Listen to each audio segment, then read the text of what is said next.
cold brew is great because it's just cold water. It's nothing fancy, no real equipment required.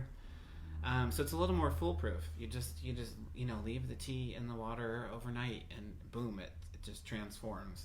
So you have the tea, you have the container, because you can't just pour water into your refrigerator. That might work for some households. It does not work in mine. You got the cold water. Now, I mentioned earlier in the cold brew kit we have these longer tea filter bags. If you're on the road, going to a picnic, all kinds of things, these are great. But you don't have to have them.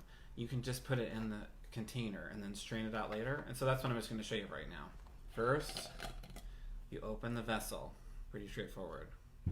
So the proportion that I like to use and I recommend is about 1.5 teaspoons per 8 ounces of water. So say if this is 18, I need like 4 teaspoons or so. You'll start to, once you get the hang of it, you'll start to realize like, oh, I know I need a lot less, or this one I like a lot more, but then I can re-steep it twice.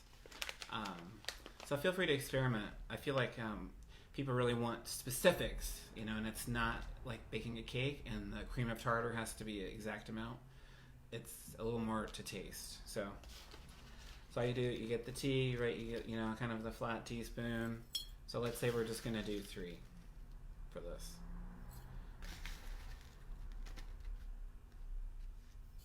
So you put them in there, seal up your container so it's all good for the next time. So see, I've got them right here in the jar. That's totally fine. You don't have to have special apparatuses for that. And then you just put the cold water in. So this isn't boiling water, it's cold. Not hot water, just cold from the tap. So you just fill it up. Right? Living at large right here, just tea going everywhere.